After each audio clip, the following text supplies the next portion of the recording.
Ladies and gentlemen, my name is Biafra Superstars Media.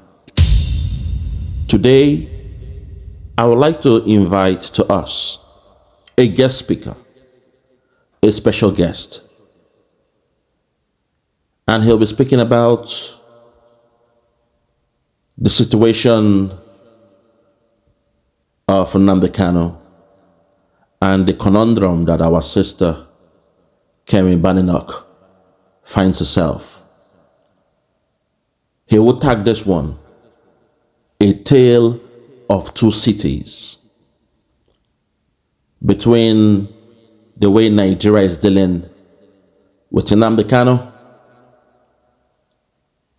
and also how Britain is looking at Kemi Badenoch for the fact NNAMDI Kanu is also a British citizen, but at the same time, Kemi Badenoch, who they claim she's also a Nigerian, has revoked her so-called citizenship and said she does not identify herself as a Nigerian. This is going to be a very exciting analysis. So if you're ready, please come, sit down and sit back and relax as I present to you the Biafran golden child. This man was there during the Biafran war as a child. He was there as a child. He saw his mother and sister kick the bucket during the Biafran war. He knows the story about the so-called baby soldiers, where the Nigerian Islamic military men were taking the lives of children in Biafra land, with the so-called guise of them being baby soldiers. Ladies and gentlemen, without any much further ado, I present to you the Biafran golden child, the real Biafran golden child. Thank you.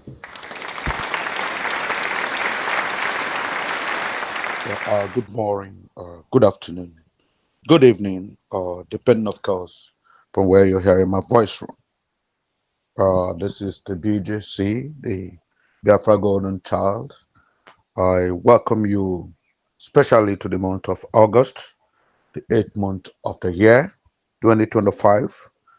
I welcome you to Biafra Superstars Media, and I welcome you, you that is eager and always waiting to hear my audios. Yes, it's good to know the month of July has come. Come and gone. It's good to know month of August is here. Already we're on the 4th day of August.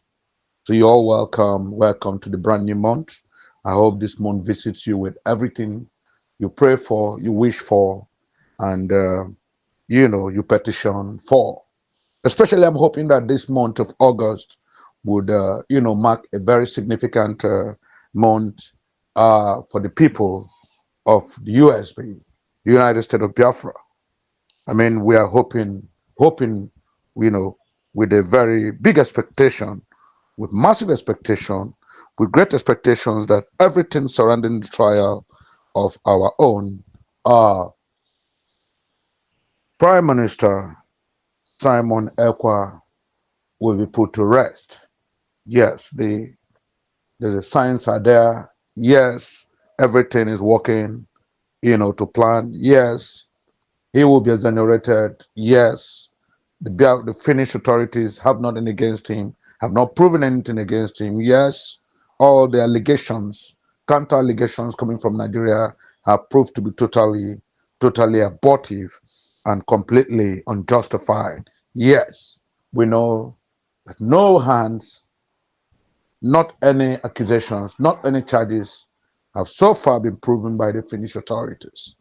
Yeah, so to that extent, ladies and gentlemen, we are hoping, greatly hoping, and excitedly expecting the good news that our own venerable, our own astute, our cerebral, our fearless, and go-getter Simon Ekpa will be, stepping out in style any moment now.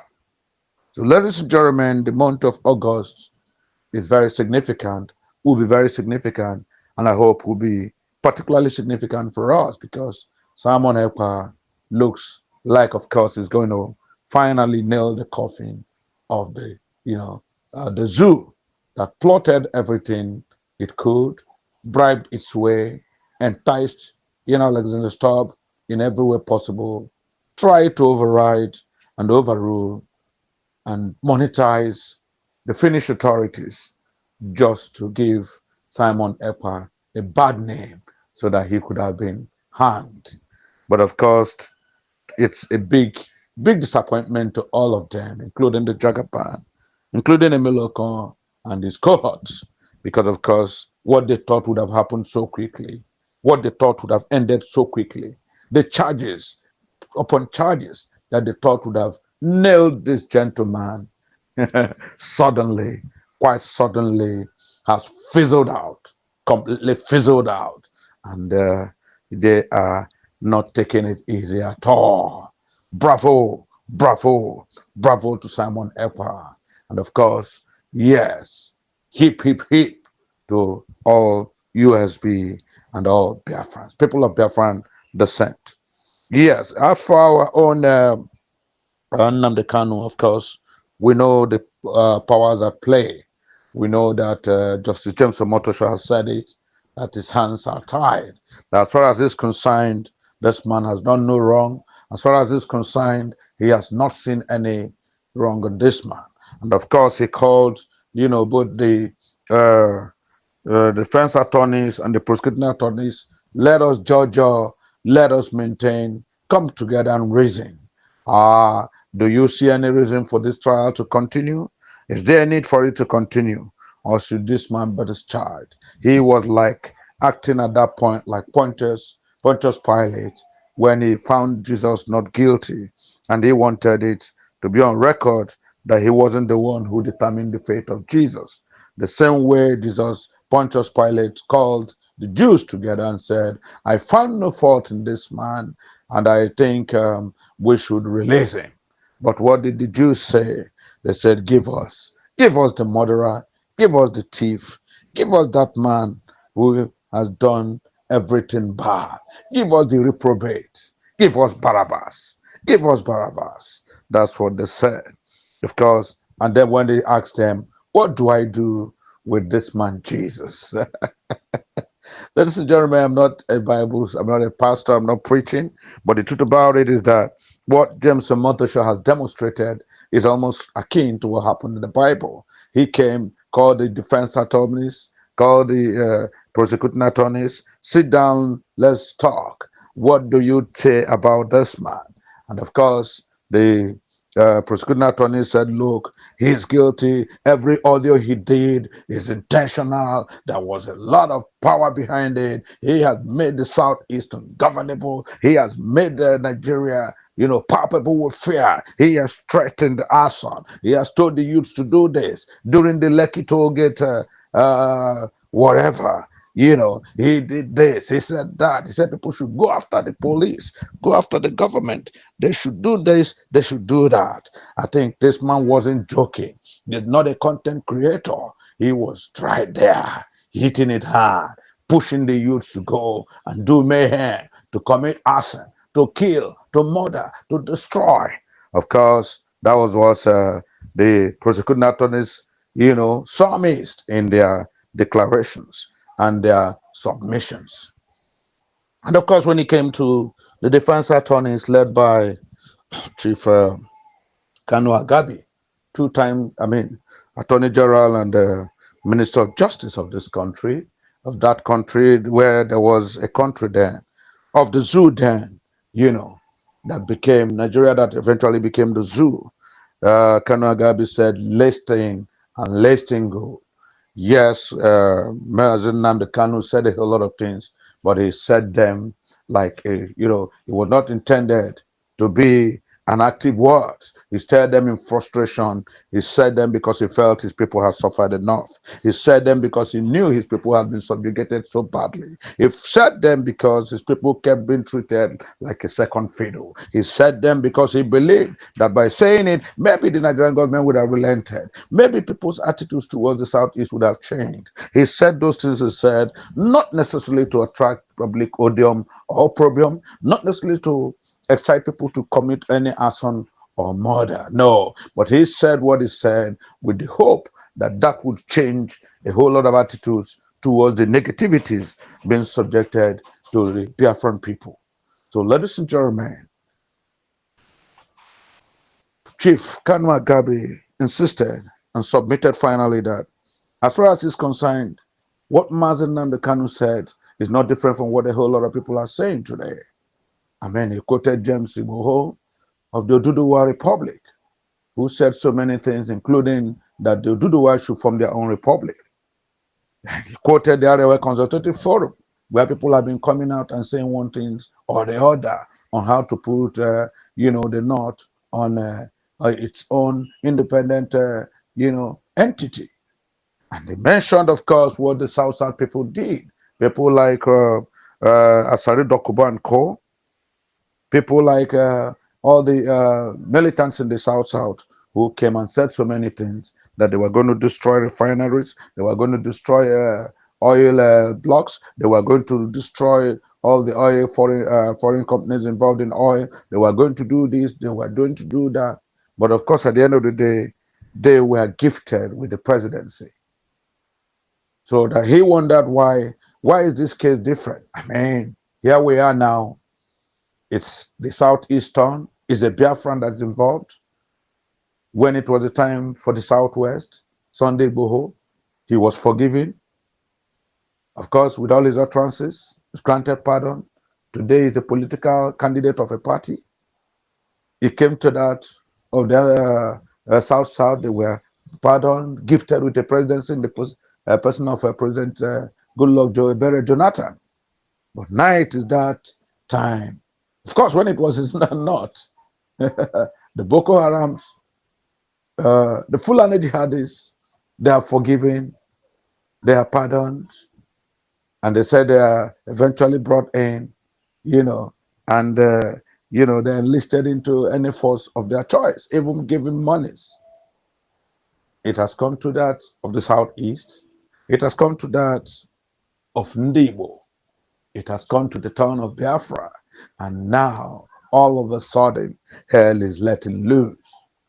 I submit, said Chief Kanu, that this matter, this so-called trial of Mazen Nnamdi Kanu, should end immediately and he be declared free without any encumbrances whatsoever. Free unconditionally. So, ladies and gentlemen, that was what, both the defense attorneys and the prosecuting attorneys told Justice James Omotosho. But rather than take an instant decision, rather than do what was right, what is said is that, well, as it is, I don't have much to say, but I think this trial will have to continue. Let us think about it. If we think of, continue or not, let us wait till the 10th of September. Ladies and gentlemen, that was the voice of James Omotosho, but it wasn't actually the mind of Justice James Omotosho. More like saying, aha, this is the hand of Esau, but of course, not the voice of Esau, or like saying the voice of Jacob, but the hands of Esau. Whichever way you want to jiggle it, the puzzle still remains. But that's how it is. So, ladies and gentlemen, like I said, this month of August is going to be a powerful one for Biafra, powerful one for our personalities, prominent personalities, powerful one for Dr. Ngozo Abweze, because of course, the champion is still the champion. Because of course, that lady, Her Excellency, is pulling super weight worldwide, moving, shaking, taking, occupying. And I know it's just a matter of time, and everybody will feel what she's into. Everybody will know what she's into when the right time comes, when the results begin to blossom like sproutings of flowers, like like the fruits that begin to produce seeds. When the fruits begin to come, that's when a lot of people will know that this woman has not been sleeping on duty. Her Excellency is a performer and an achiever, coded, silent, determined, intentional, and, ladies and gentlemen, a hybrid achiever. Well, good morning. Like I said, today is a good day. It's the 4th of August, and I'm super, super elated to be with you. Let's leave this background. Let's come into Mazen Namde Kanu's situation in Nigeria that has attracted so much odium and opprobrium, so much hatred from other regions. Why is the Nigerian government started with the now late PMB, who swore to high heavens, in the name of Almighty Allah, I will deal with this Kanu to the end. I will make sure he suffers so much that he will never see freedom again. He might never see daylight again. That's what late PMB said. And now it has come down to the man who says, it is my turn. And I don't know why he's dialing like the tortoise. Suddenly, the man who said, I'm the Jagaban, the man who carries himself like an emperor, who shouts, who screams to high heavens, and things begin to happen, is suddenly quiet. He has lost his voice. Because why? There's an intentionality. There's a deliberate plan to scuttle.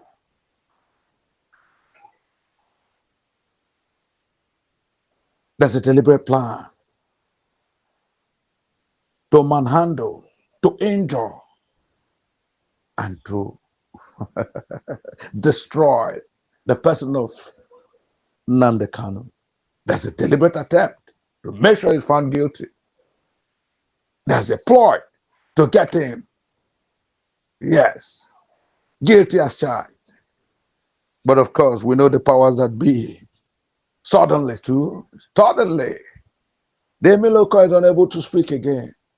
Because why he tended to follow the footprints of the PMB, the late PMB, keep Mazen Nnamdi Kanu in perpetual detention, make life continue to be unpalatable for him, keep him in the DSS dungeon where he stays in less than human conditions. Suddenly, hovering above him like the eagle in full flight, hovering, waiting to attack, waiting, watching, King is the 47th president, hovering all around Emiloko and reminding him, Jack, remember we got your dossier, remember we have all your certificates, both Chicago State University and the University of Chicago. Remember, we know what you did, how you were into, well, of course, you were into that stuff, the white stuff, and how severally you were caught. And what did you do? You had to plead some money. You had to pay some money. Yes, more like play bargaining. But of course, remember, those files are with the FBI. Those files can be brought out any moment from now. You better be careful, Mr. Jack. Call yourself whatever, PBAT or whatever, the Jagaban, Emiloko, whatever. Watch it. I'm here and I'm watching. Your human rights abuses are getting out of proportion. The whole world is looking at you and you say you're a Democrat. We are interested in Biafra. We have known what had happened in Biafra. We know the incidents 66, 67, 68, but we now know that we can't be silent again. This time, we have our ears to the ground, our eyes and keenly on Nigeria.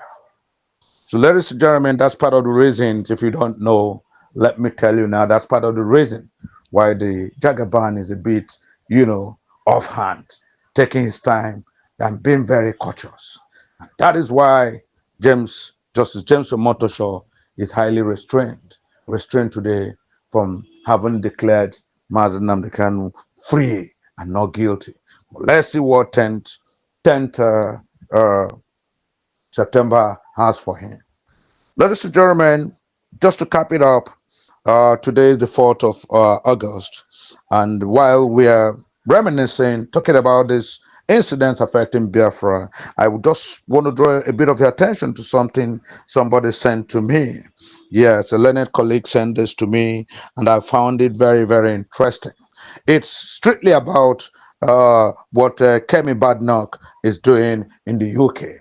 Of course, if you don't know who Kemi Badenoch is now, that means you're not really correct. She's in charge of the Conservative Party in in the UK, and if things go well for her, she might be the one who will stand against Star Kema, the UK Prime Minister. You might be surprised if she succeeds. She will be, she might become the next heavyweight figure in the UK. But as it is, Kemi Badenoch originally is a Nigerian. She has a Nigerian parentage and has stayed in Nigeria until after her secondary school education when she traveled.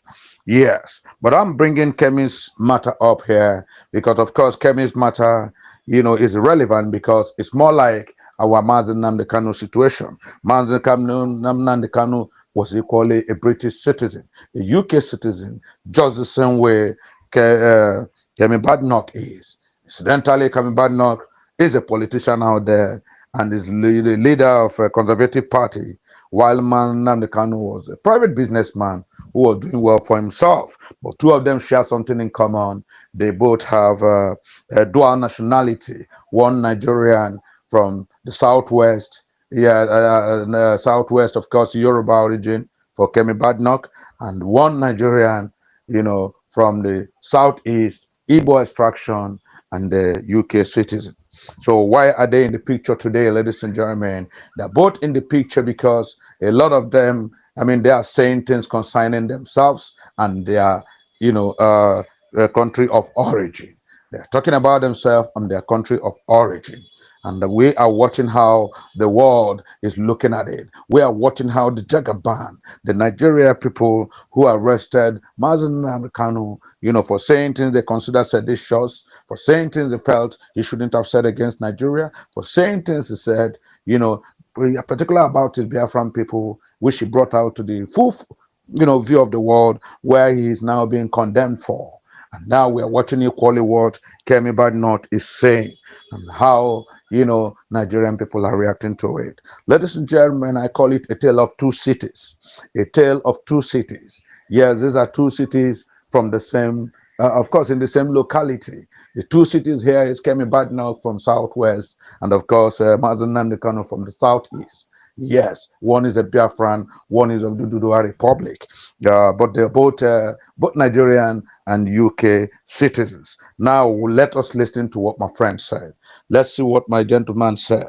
Yes, I just quote him. Can we just take this a bit? Yes, quote, if Kemi Badenoch were Igbo, her actions would have affected the entire Igbo race. Her private decision to disparage Nigeria daily would have been cited for why the Igbo cannot be trusted. Her decision to denounce Nigeria totally would have been used to justify why Igbo must be watched, punished, and marginalized. In bedrooms, behind closed doors, noble people would have told their children Civil War fables about the Igbo. In public, excuse me, in public, she would have been castigated like a thief, all the hatred coughed out and spat on her and on Peter Obi. If Kemi Badenoch were Igbo, her acidic public criticism of Nigeria could have been weaponized to reinforce existing stereotypes or historical grievances against the Igbo and caste laws. Kemi is not Igbo, so her sins have no ethnic dimension. She comes from a tribe that doesn't have to prove its loyalty to the country. So her perceived sins are private, and no leader or commoners from her tribe will suffer a vicarious liability for her anti-Nigerian position. That uneven application, that uneven application of ethnic accountability aside, it's instructive that a young lady left Lagos after secondary school and settled in England and now claims ownership of her dear England. And England allowed her not just to vote, but to contest elections and become the leader of perhaps the greatest party in the UK. That's the lesson. That's the lesson. Ladies and gentlemen, maybe you didn't get what the gentleman, posted to me. You didn't get it, did you? But let me just do a bit of recap.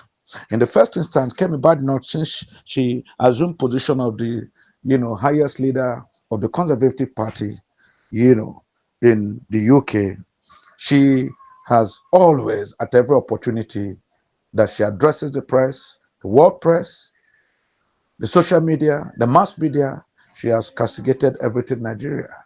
If she's not saying Nigerians are the worst people she has met, if she's not calling them rogues, if she's not saying that to get Nigerian citizenship, even for Nigerians who have dual citizenship, who have other citizenship of other world, is quite much more difficult, very difficult. In fact, that it's easier for a donkey to go through the eyes of a needle, than for even she herself to bring her children and give them get Nigerian passports for their children, Nigerian citizenship for their children. There's nothing she has not said. She has documented the kind of secondary school she went in Nigeria. She has documented the kind of hostels. There's nothing she has not said. How people live less than animals. How every other named Nigerian is a thief. Every other person is a pickpocket. How the police are out to bully you and steal your things, threatening you with firearms. There's nothing she has not said. But the whole Nigerian government, the whole Nigerian social media, the whole Nigerian armed forces, police, navy, customs, excise, the whole Nigerian intelligentsia, including our foreign affairs, including the Jagaban himself, have been silent. They are silent because, of course, she is a Yoruba woman. That is the slang. That is the difference. She is from the southwest. And of course, it's not important to look beyond what she's saying as mere rhetorics, as mere possibly content creation, as mere individual appraisal. Yes, I don't know if you get the swing, but here is NNAMDI Kanu, who came out from the UK and they started talking about how his people were being marginalized, started telling the whole world about the plight of Biafra and Biafrans, telling them that since 1966, 67, 68, 69, 70 Biafra civil war, that his people have been treated like a defeated people. That ever since that war, his people have not been led to be. Ever since that time, the Biafrans have suffered undue, unmerited wickedness, hardship, deliberately, multiple taxations and economic sanctions. That a country that said no victor, no vanquished after the Civil War has come out to treat the so-called defeated people with heavy vehemence, with the harshest level of wickedness. And what have they done? Of course, they kidnapped him, calling it rendition, chained hands and feet, brought him down, kidnapped him down to Nigeria. And ever since then, he has been undergoing one trial or the other. Detained in the DSS dungeon, not fit for pigs to stay. So this is the two different personalities, two people. This is a Yoruba lady who has assumed political relevance in the UK. This is an Igbo man from a Biafran extraction, all talking about their relationship with Nigeria and how it affects them and their people.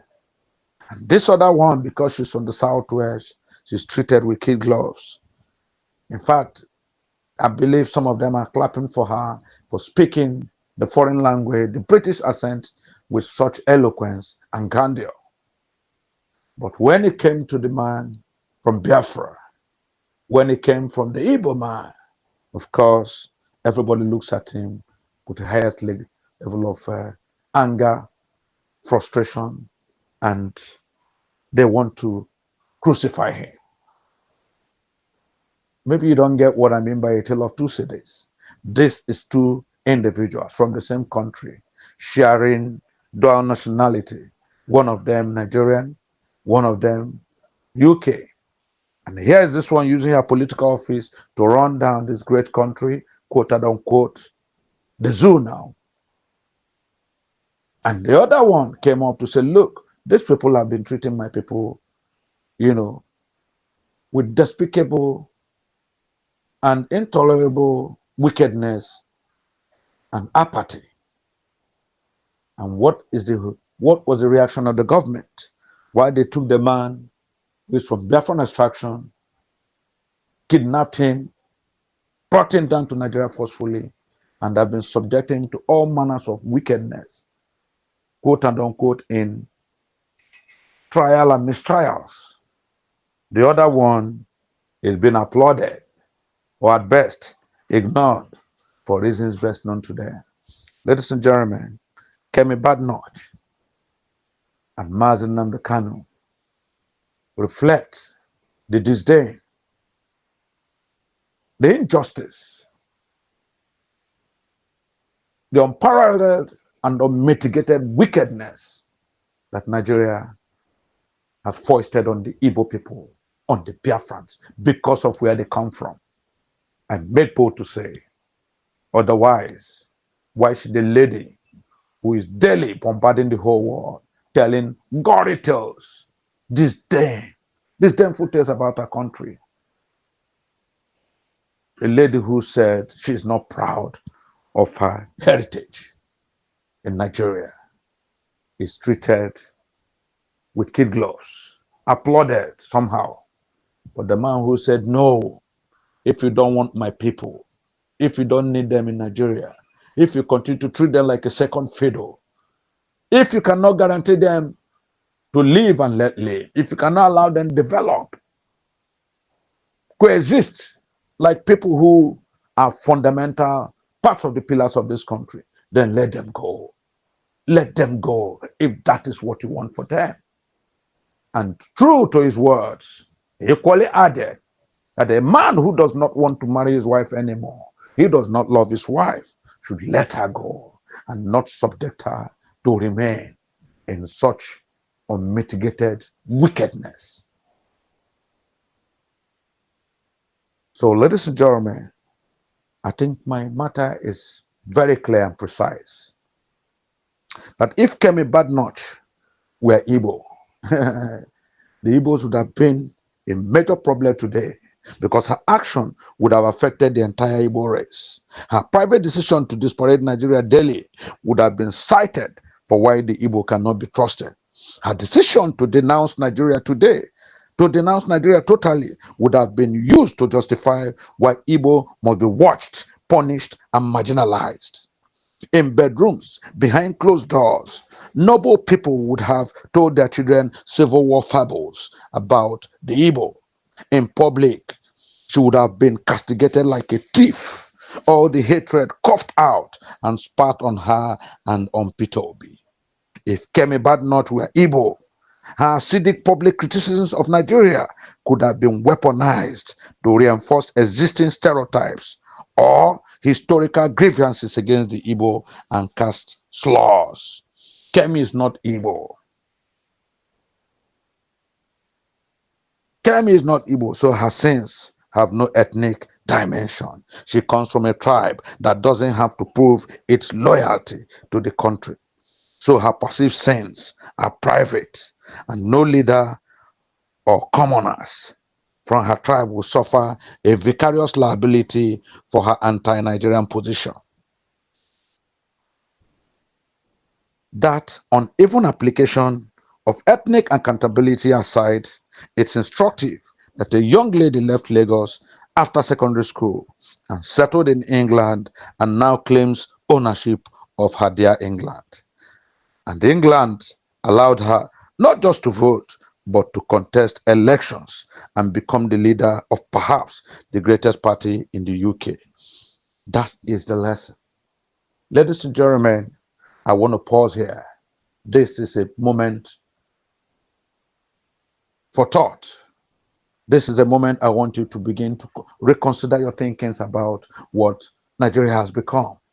Yes, when the Biafrans come and they're crying, a lot of people say we are just shouting, we're making noise. But you can see that anytime a matter concerns a Biafra, an Igbo man, somebody of the Southeast, every amount, every power of government, every machinery of government is put in place to make sure such a person and his group and his lineage and his ethnicity and his people are subjected to the highest level of reprimand, punishment, and if possible, complete annihilation.